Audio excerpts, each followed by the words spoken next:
हाकोतर गनांगै 5 करोड़नि स्लाय गोबां त्रिपुरा हास्ते गनांगै 2,04,000 पब्लिक सिग्नेचर थुमै नभेम्बर तालनि पाइथाकनि सालमारि गानाबो राष्ट्रपतिनि थानि सगै रोजागनाय आबनतयै कक्तुमा थुमैनि बसकांगो साका त्रिपुरा प्रदेश कांग्रेस कमिटी कक्तुमा थुमैरंनि बसकांगो तंग एमएलए सुदीप राय बर्मन त्रिपुरा प्रदेश कांग्रेसनि कासको आशिष कुमार साहा खबै कबुनि जुदा जुदा कांग्रेस बदलनि आदंग्रक बरक साका हाकोतर गनांगै 5 करोड़नि स्लाय गोबां त्रिपुरा हास्तियो 2,04,000 हाई पब्लिक सिग्नेचर थुमै नभेम्बर तालनि पाइथाकनि सालमारि गानाबो राष्ट्रपतिनि थानि सगै रोजागनाय अबाहायनो साक्लै रोखा त्रिपुरा प्रदेश कांग्रेस कमिटी।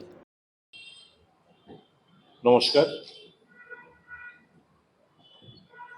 माननीय लोकसभा বিরোধী দলনেতা শ্রী রাহুল গান্ধী জি তিনটি খুলাসার পর কারোর মনে কোনো সন্দেহ নেই যে বর্তমান যে সরকার দেশে রাজত্ব করছে এটি ভোট চুরির মাধ্যমে সরকার, একটা বেআইনি সরকার।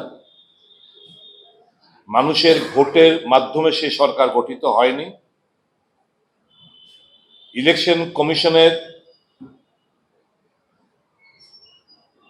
সহযোগিতায় এবং ভোট চুরির প্রচ্ছন্ন মদতের প্রেক্ষিতে নরেন্দ্র মোদী সাহেব প্রধানমন্ত্রী ও বিজেপি দল আজকে ক্ষমতাসীন।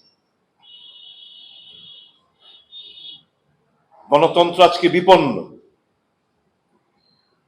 হিটলারি রাজ দেশ জুড়ে কায়েম হয়েছে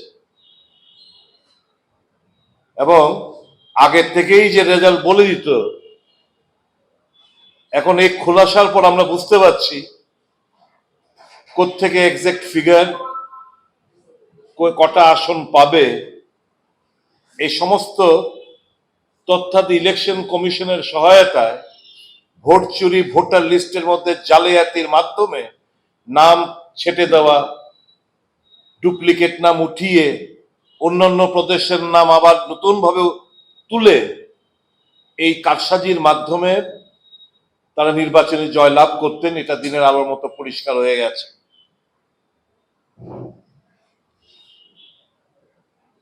আমরা গণতন্ত্রে বিশ্বাসী। রাহুল গান্ধী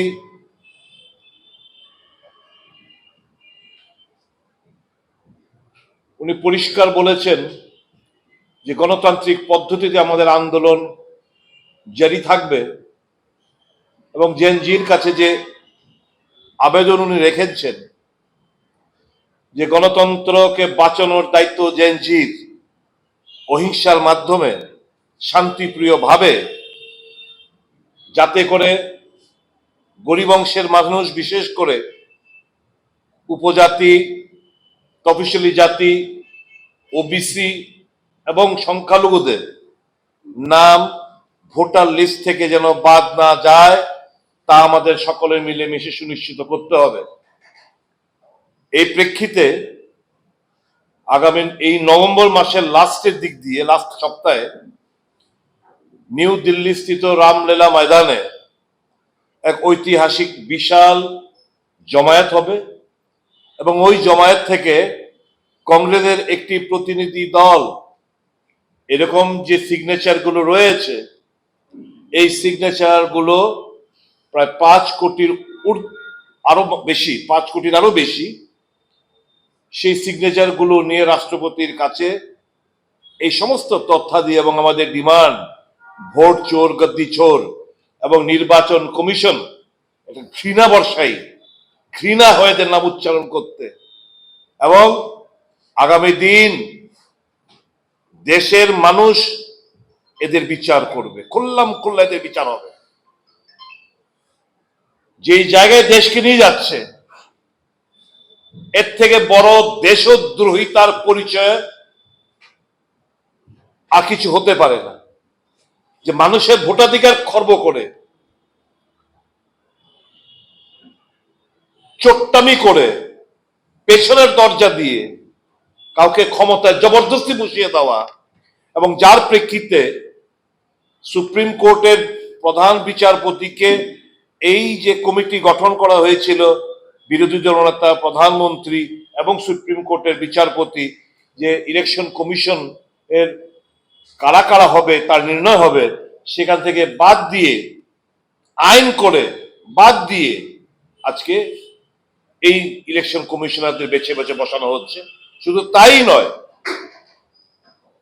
150 মতো এমপিদের বহিষ্কার করে আইন সংশোধন করে পার্লামেন্টে, যে ইলেকশন কমিশন যেটা এতদিন ছিল না, এখন কোনো ল তাদেরকে আর কোনো criminal law will not lie against them as long as they are in the chair.